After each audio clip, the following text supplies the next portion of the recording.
Chess, regarded as one of the earliest and most widely recognized board games, takes place between two players, each using a set of uniquely designed components in one of two colors, typically white and black, to move across a board with checkers.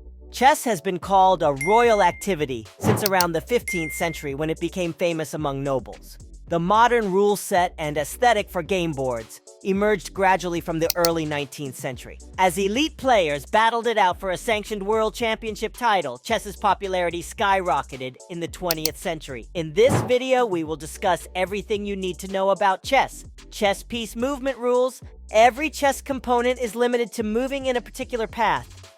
For example, a piece advancing in a straight path forward, nevertheless, is limited to attacking alternatingly, one square at a moment. The movement of a knight is L-shaped. The bishop moves obliquely, yet can move over one square at once. The rook, also known as the castle, can only travel in a direct line. However, it can go ahead, backward, or to the sides. The queen, the strongest component in the game, can travel in any manner for a wide range of squares. But it cannot move in every direction in the same move. And the king progresses with dignity, one square at a moment, in any given direction. The double square pawn advance. You have the option of moving the pawn that is ahead of both the king and the queen forward by 2 squares.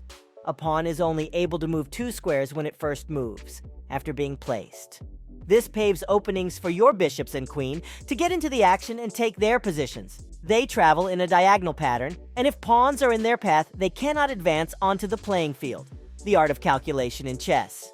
When playing chess, it is important to always consider several steps in advance, which is what is meant by the phrase calculating. It is a quality that must continue to improve for you to progress in your game.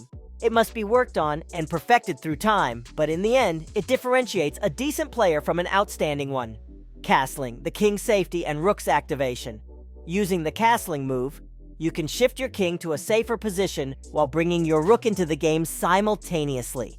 When all of the squares between the rook and the king are empty, you can move the king 2 squares closer to the rook, while simultaneously moving the rook to a space on the opposite side of the king. If your rival fails to construct a castle, you may have the opportunity to mount an assault on his king. This particular chess action is the only one that allows multiple pieces to move in a single turn. A critical chess phase middle game. The middle game begins when all of your pieces, knights, rooks, bishops, and pawns, have been added to the board. At this stage of the game, you should contemplate strategies to seize your rival's pieces without giving up any ground. Get your hands on any component your opponent neglects to defend. Think and move success in chess. Be careful to make an appropriate number of passes with your pawns, or to attempt to capture the opposing pawns. To be successful at chess, one must exercise patient thought. If you notice a decent move, you should hold off and search for an improved one.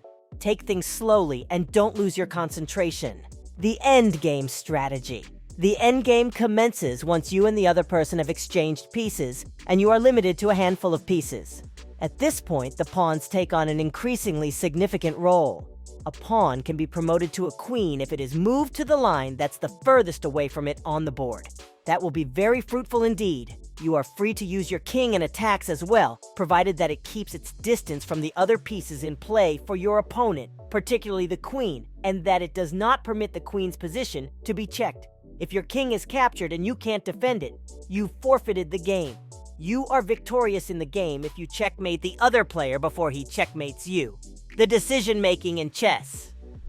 Think twice about your opponent's most recent action and try to understand what drove them to take it. Do this prior to each of your turns. Are they trying to catch you by setting up ambushes? What exactly do they have in mind? To what effect might this move lead throughout the game? After you get the responses to these concerns, it is time to choose a course of action. As you go through the game, carefully consider each step you make and do your best to anticipate the subsequent outcomes of each one. That's all for this video. Leave your thoughts on this moment. Also, take a minute out and subscribe to our channel. Stay tuned. See you soon.